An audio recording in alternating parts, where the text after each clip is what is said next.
Welcome to the Mentors and Moguls podcast. I'm your host, Heather Stone.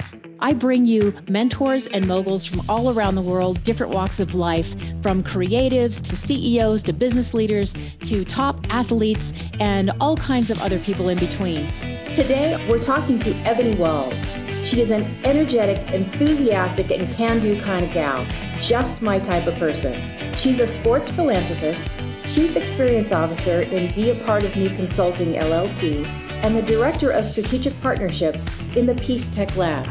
Ebony not only embodies the American spirit of anything is possible, but she's living her life to the fullest, and I can't wait to share her story with you.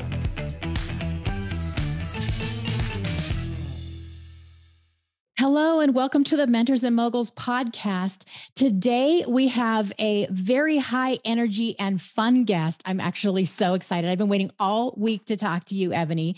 Ebony Walls is here, and Ebony has a unique story. She's going to share with us her unique career path and how she actually took the reins and created her own career path because she didn't fit in a box. So welcome, Ebony. Thank you. Thank you so much for having me, Heather. I've been equally excited to talk to you. This is the best after birthday gift I could say, for sure. I love it. Well, happy birthday. Happy birthday. So let's get started. You've got a unique path, but I want to go backwards a few years. So you've got a great background in social work. You have a great background in a yearning for mentorship. Take me back a few years early on in your career before you found the IT title, and tell me how you got your start and what really lights you up. Wow, where do we start? Okay. So my background is a plethora of many things. I like to say I am the Jill of all trades. I come from a hardworking blue collar family. My parents, May and Alvin, have always embedded in me that there's absolutely nothing you cannot achieve. As long as you put your mind to it and you put your hands to it and you have the faith inside to do it, you can do it, right? So I really grew up believing like there's nothing I cannot do. And so when I was in college, I come from a long family of military veterans. Both of my grandfathers were Navy. My father was a dual Marine and Army veteran. So my family really loves and truly believes in the power of servanthood. And so I was like, hey, I'm going to follow my dad's footsteps. I'm daddy's girl, mommy's girl too. And I came to Eastern Michigan University. I was studying marketing, College of Business, and I was minoring in ROTC in college. I did ROTC in high school. And I wanted to go to the Air Force. My best friend was in the Air Force. He was traveling the world for free 99. That's like my favorite price tag. I tell people all the time. And I was like, I want to do this. I want to live this lifestyle too. And I want to give back to my community and my country. And I just want to be like my father and my grandfather. Well, many people don't know that I have an invisible disability called scoliosis. And with scoliosis, I have two 2-foot titanium rods fused to my spine. And so at the age of 12, preparing for the surgery at 13, the doctor looked me and my mom in my eyes and said, unless you get a good education, you're really never going to amount to anything because you can't work in a factory. You can't do any heavy lifting, any bending, any twisting. And so you're really going to have to use your mindset because other than that, I'm from the west side of the state, Muskegon, by way of Benton Harbor. The many career options are slim pickings. So it's pretty much factory work. So I was determined to say, hey, you know what? I'm not going to let this doctor define me. He really doesn't know who he's talking to, and he doesn't know where I come from, who my parents are. Fast forward, get to college, ROTC did not work out. So I was like, hey, I want to do something where I get paid every day to wake up to make people happy, make people feel good. I'm a people person. And so I found the job of social work. After working 5 jobs to pay for college out of pocket in the summer, I went back home. I was a youth care worker at an at-risk youth development center and also a domestic violence center called Webster House. And I loved it. I loved the community that I was serving. I loved to hear their stories. And I learned so much from them as they were learning from me. So I became a social worker, graduated undergrad, got my social work degree. I'm like, well, I want to work abroad now. And then I found this cool career called international social work. Became an international social worker, worked with Eastern Michigan University to teach their abroad course in Jamaica, fell in love with the community. And now I go back every year on my own with my business, Be a Part of Me Consulting, and do volunteer work and impact work as well. Very nice. Very nice. And you love this work because not only is this work filling your need to help others, care for others, and really help them create their own futures, I think it feeds your soul as the happiness ambassador, which is what I call you, Ebony. I need to put that on my resume. That's nice. I like that.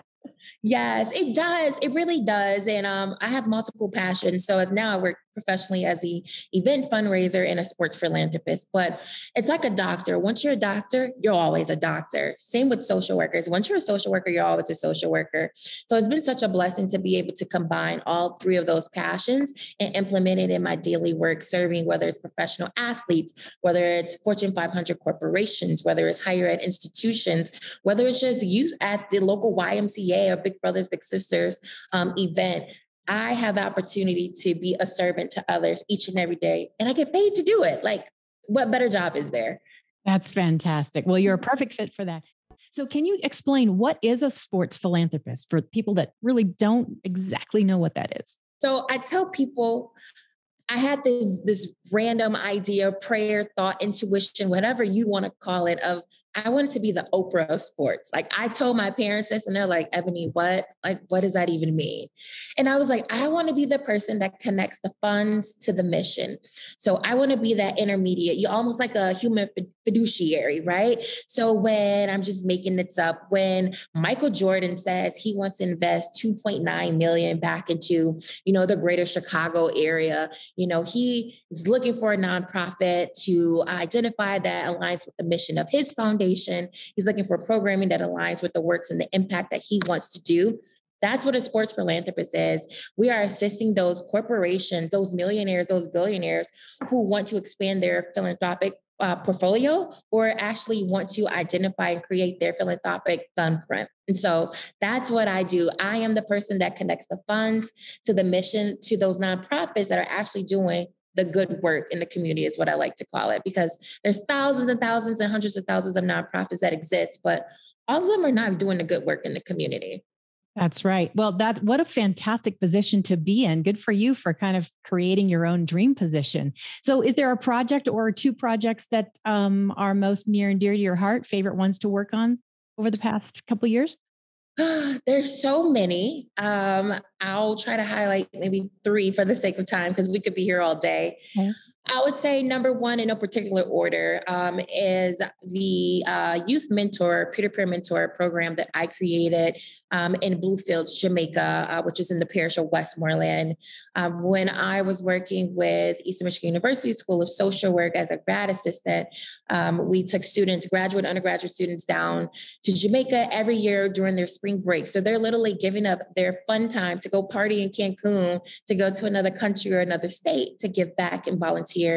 And what I love most about this opportunity is we don't go into the country. We don't go into the city saying, hey, we Americans, we know more. We're the experts. Let us tell you how you really should live your life and build your community. Absolutely not. We take direct orders from local, whether it's local politicians, local community activists, such as Uncle Waldy, which I've adopted as my family, some of the fishermen at the Bluefields Fishery Farmery, and working with teen moms. That's something that's near and dear to me, because I have friends who were teen moms, and just hearing their struggles, but also their achievements. I'm like, hey, I'm not a mother. I don't have children, but I've raised thousands of kids. Let me share the resources that I have so that we can work collectively and cohesively together. So created a peer-to-peer mentorship for teen moms within the community. And what was birthed out of that program was 2 scholarships for the University of West Indies tourism scholarships. So 2 of the moms can actually go to college for free, because tourism is pretty much the predominantly career field in Jamaica. And so that's something I'm proud of, right? I never worked in tourism at the time. I just knew there was a need. These women deserved an opportunity. How can I bridge the gap and put the glue and all the pieces together in this 5,000 piece puzzle? So that's one of the projects I'm proud of. Another project I'm very proud of was the 2021, the John Shippen Sports Business Summit and Invitational. So Intersport which is a national sports marketing agency that does phenomenal work.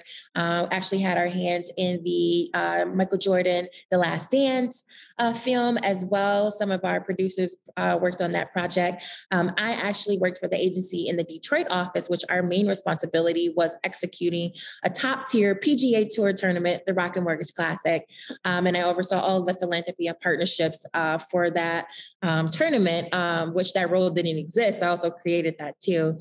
And so working with some amazing leaders, such as Summer Woods, Jason Langwell, we created the John Shippen. So for those who are listening out there, they're like, who is John Shippen? He was the first ever professional Black golfer, but he was also the first ever professional U.S. golfer. And that story has been written, but it hasn't been told as many times as it should. Many people don't know he played in about 5 U.S. Opens and has really trailed the way before there was Tiger Woods and many other African-American golfers. And so what better homage than to pay tribute to the man who opened the doors for so many of us who are here working in a predominantly white male industry. And so with the John Shippen, we created this National Sports Business Summit. It was virtual for 2 days. We accumulated over 110 speakers from the NBA, NFL, NHL, NCAA, internationally, locally. We created curriculums and topics from scratch, some things that I had just been working on over the years, since Jason, Summer, all of us, and some of our team members. And what I'm most proud about is the impact, right? So we created a platform that can host up to 10,000 viewers. And we gave away over $100,000 in scholarships to high school, graduate, undergraduate students. And I created the whole scholarship curriculum and program. And on top of that, we gave away free internships, not just measly $9 an hour, like very lucrative internship opportunities locally and nationally with our partners. So that's a huge project for me that I'm very proud of because it impacted so many people like me who've always wanted to work in the industry of sports and entertainment, but maybe didn't have the opportunity, didn't have the resources, or they didn't have the guidance. So those are 2 huge projects I'm proud of. I think a third one is just serving currently as president-elect of Eastern Michigan University and working with our president, working with our regions, working with the foundation, also as a trustee to create an amazing opportunity for students to learn and grow here on campus. I love the students. I love being an advocate on their behalf, but I also love being an advocate on behalf of the Alumni Association as well, and bringing more alums back to invest their knowledge and wisdom in students. Well, so too bad you haven't done anything. I mean, you need to get busy, girl. I know, right? I need to try something new. Okay. So at this point, if anyone is listening to the energy and the passion, but really the list of things that you have done, that is just a little tiny thumbnail of what you have accomplished. Again, with no official title existing out there. You didn't fit in someone's box. They say, I like her. I like her energy. I want to learn from her. I want to be mentored by her. I want to get involved in the next big thing that you're creating. Do you take in girls? Do you guide girls? Do you help have them come in and say, come into my world and I'll get you started so you can do things like I'm doing and work on the team? Is that possible? Absolutely. You know, I try to be the prayer that I've always wanted to be answered for myself. And with that being said, whenever I meet individuals, I tell people I have the gift and I'm a blessing. And I humbly say this, that I've never met a stranger in my life. I can have a conversation with anyone about anything and anywhere, whether we're talking about fishing, you know, what type of fish do you like to catch, whether it's sea bass or sheepheads. I don't even eat seafood, but I love going fishing. I'm a country girl. Whether it's traveling, you know, I was telling you before we went on air, I am a professional aficionado, snorkeler and deep sea diver. I love snorkeling with fish and sharks. I love listening to Afrobeats music. I love to dance. I love to sing in a gospel choir growing up. I just love to do a lot of things. And I'm always involved in a lot of events and projects because I work in the sports and entertainment industry, and also I'm a professional event fundraiser. So I'm always pulling on my friends, sometimes more than what they want, but they always thank me later in life. So I appreciate that. And just invite them into my world. Like, hey, do you want to know what it's like to run and create from start to finish a fundraiser where we raise over $500,000? Or do you want to be a part of an event where we're creating a presidential luncheon where many high-end dignitaries are present for a 500 plus seated table fine dining luncheon. Hey, you want to volunteer? Do you want to work on the script part? Do you want to work on the media, the behind the scenes? You let me know, whether it's students or adults, right? For my birthday, Heather, I do this every year and people are like, that's a great idea, but I don't want to copy you. I'm like, no, copy me, because I copy someone else. I host 30-minute informational interviews with individuals I want to meet. And I open up the link in my personal calendar to anyone that wants to meet me and talk to me about anything, whether it's life, whether it's dating, whether it's how to balance a career and a personal life, whether it's working with youth, whatever the case may be. And so I've been blessed that many people have signed up without me even poking and prying. And it just has afforded me the opportunity to gain new mentors, but also mentees. So yes, I'm always available. I'm on social media. You can get my work cell phone number, my email address. I am very accessible. I love it. I love it. Well, if you go to the mentorsandmogulspodcast.com page and click on her interview, we'll have a link there so you can get in touch with Ebony yourself if you would like to follow in her footsteps or just be around her to have some of that energy. I mean, really. Do you drink coffee in the morning? I have to ask you. Are you a tea girl? Do you drink Red Bull? I don't think you need it, but what's your morning routine? Thank you. So my morning routine, believe it or not, I'm not a drinker. I don't consume alcohol and I drink coffee, but I love tea. So I wake up between 4:30, 6:30 a.m. I do my prayer. I'm a huge journaler. So I'm always writing in my journal, whether it's recapping the day from before, planning for the week, or sometimes I just write out my wishes. I write out my thoughts. I write out my prayers. But sometimes it's better to communicate with yourself just through writing, because sometimes we forget what it is that we asked for once we've achieved it. And so it's humbling to go back and reread it. I work out. I make breakfast, my breakfast, good old smoothie. Sometimes I cook, but not as much because I'm always on the go and I travel so much for work. I'm either in a hotel and I'm running here from there. But yeah, I love hibiscus tea. I am a tea drinker. I love ginger beer, which is our ginger ale in Jamaica. Those are my two favorite drinks. Yeah, but this is natural. This is just me. Well, I've been in the room with you, so I can tell anyone that this is natural. This is not a put on for the cameras. This is you 24/7. I absolutely love it. Well, what's next for you? Do you have any big projects that you're hoping to work on or that you're working on or anything that you would like to? I'm a big manifester. And so do you have anything on your vision board, so to speak, that you'd like to manifest in the year ahead? You know what? It's crazy you asked that because my birthday was yesterday, right? So I take time, I woosah, I reflect, and I look back on previous vision boards and journals, say, hey, what is it that you wanted to achieve? Did you achieve it all? And if you didn't, it's okay. You can roll it on to the next board for this year. And I haven't created this year's board yet because I've been running crazy. My parents just left town. My sister's coming in. So I'm just like kind of accommodating everyone. But what I would say is I've always had a desire, whatever I put my hands to, I wanted to work at it and be the very best that I could be.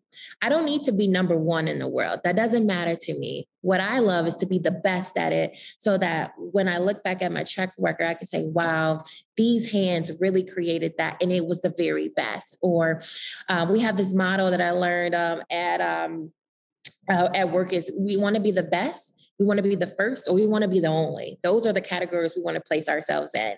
And I've adopted into my personal life. And right now I want to work at the highest level of sports, the highest level of entertainment.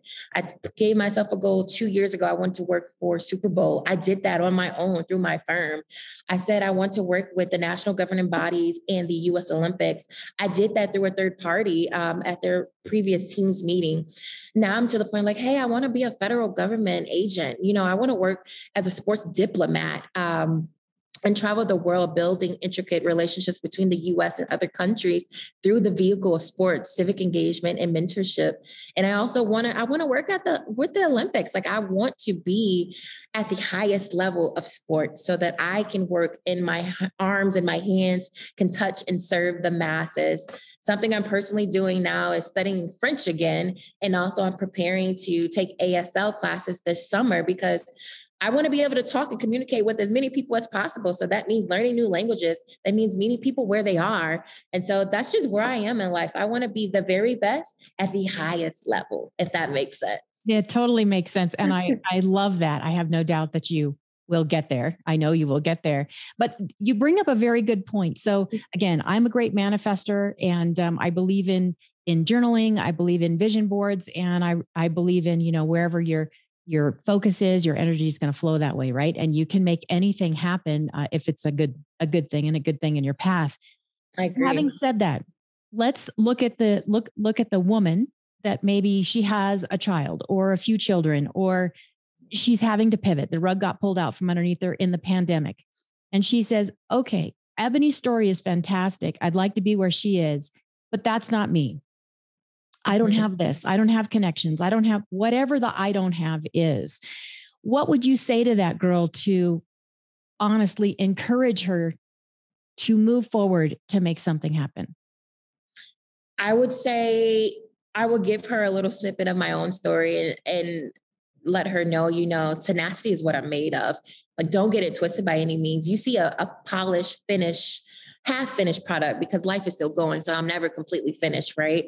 Many people don't know that in 2019, my whole life changed before my eyes. I actually, I lost my job, which I was working in hospice, because I found out that I had to have I had cancer, a tumor removed, which started as the size of a small egg, which grew to the size of a large lemon. And so I had to make a life-changing decision, like, hey, you either have this surgery now or you wait, and we don't know what the outcome may be, but we need to get a hold of it because it's becoming more aggressive and we may need to start treatment. So on and so forth. So here I am, a 20-something-year-old. I'm unmarried, no children. My life is still starting, right? I was just finished grad school, had my big girl salary job, just transitioning into another opportunity because I wanted to go into sports full time and leave social work and nonprofit admin for the moment. And I'm just like, God, here I am working in hospice. I'm serving clients who are in conditions like mine, but much worse. But yet I had to make a decision, and my employer told me, we cannot hold this position because we don't know what may come of this. So it was either stay at my job or take a chance on me and making sure that I am the best that I could be. So I walked away from that job, and I loved that job, but it was like no job, no amount of money is worth my life and my health. Right. So when I did that, I was unemployed. Many people don't even know, for maybe like a year, just going to rehab. And to go back a little further, people don't know. I slipped on some black ice. I had a freak accident when I was in grad school, and that's how we found the tumor. When you hit your head, it's standard protocol to have an MRI and a CAT scan. They did all that work. That's when they found the tumor. So if I hadn't had that freak accident, I would have never even known I was walking around with this in my body. And so for years, I was going to speech therapy. I had developed a speech impediment. I had severe memory loss. I had chronic headaches, a plethora of things that was going on. But yet I was still going to grad school, taking 2 times the load. I was working 60 hours a week, which I don't encourage people to do. But I'm sharing all this to say, like, hey, adversity has happened to me. But one thing I do is I'm reminding myself that I'm here for a purpose. So whenever you get knocked down even harder, that means there's just something greater on the other side of the fence. So I would encourage that woman to remind yourself who you are. You are powerful, you are beautiful, you are tenacious. Find someone who's doing what you want to do, and just ask them, hey, can I ask you questions about your career? Can I ask you questions about motherhood? Can I ask you questions about how to sew? Whatever that case may be, and just learn and glean from multiple people, because there's not one particular route that you can take. And there's not one person that is going to image and model everything you want to be and do. That is terrific. I'm just looking at a note here that I've got about you, is that you didn't give up. You absolutely didn't give up. You didn't let that get you down. Most people would say, okay, game over, game changer. This is my story. I'm not moving past it. And it sounds like you doubled down. But were you pretty scared during that time too? I mean, you were working through it, but were you scared at, when you had a minute to breathe, whenever that was? Oh yeah, beyond scared. I get emotional about it, talking about it sometimes still to today, because cancer runs heavily in my family. Unfortunately, I have lost aunts. I have lost uncles. My adopted mom, my godmother, passed away from cancer. So to get that diagnosis, like, hey, this is what's going on with you. You're 20 something. It's like, oh my gosh, like, is it my time to go? Like, is this it? Like, I have so much else to achieve, but life doesn't always go how you want it to go. So yes, it was very tough. It was emotional, but I'm so grateful for my parents and my tribe and my village who stuck by me when I didn't have, and I'm getting emotional now, but when I didn't have a voice to speak for myself. Because sometimes we can be in situations where you just want to walk in and throw in the towel, but you don't even know how to verbalize it. But luckily, if you have friends, a spouse, or family who see it in your face, they're connected to your heart or your vibe or your spirit, whatever you got. Anybody wants to call it, they know how to speak to you and encourage you and say, "Hey, we're going to close this laptop today. We're going to go get ice cream. We're going to go skating. We're just going to go sit at the beach. We know you love sitting at the beach. Let's just go do that." And there's not even words that need to be exchanged. Sometimes it's just the presence of others that really can just inspire and make you feel happy and make you feel whole. I love that. I love that. Well, thank you for sharing that story with us. And I know that your story goes on, and it will continue on. I know that I have a feeling you and I are going to be working on something big here in the next year or so. So we'll talk about that offline. But in the meantime, I want to thank you so much for your time. I know that anyone that's listening to this is going to be more than encouraged to say, don't give up, don't quit, keep going. Look at what Ebony did. Look at what she's and you're just getting started. So I'm going to watch you. I'm just getting started. Again, I started my own event fundraising consulting firm, which has expanded to sports philanthropy, social media marketing, working with Fortune 500 companies, working with national governing bodies, working with government agencies, nonprofits, locally and internationally. And it's so funny. I was telling a friend, I'm making more money in my life working for myself than I ever have working for an employer. So I don't know what's in store for me, but I'm just ready to serve on the highest level. I love that. I love that. Well, Ebony, I thank you for your time. We're going to check in with you in a few months and see where you are then, because I know you're going to have a whole nother chapter in that book written. So happy birthday, my friend. And we will talk very soon. Thank you, my new friend. And thank you so much for having me. Thank you for this amazing platform opportunity that you're providing. We shared, mentorship is very important to me. It is the fabric of my being. I have been cultivated by mentors, and I love cultivating others. Well, thank you and have a wonderful day. Thank you. You too. Bye-bye. Thanks so much for tuning into the Mentors and Moguls podcast. If you enjoyed today's episode, rate and review this interview and share it with a friend who could benefit from today's guest. You can find bonus video episodes at mentorsandmogulspodcast.com or check out our events page and our blog at heatherrstone.com. Until next time, make it a great day.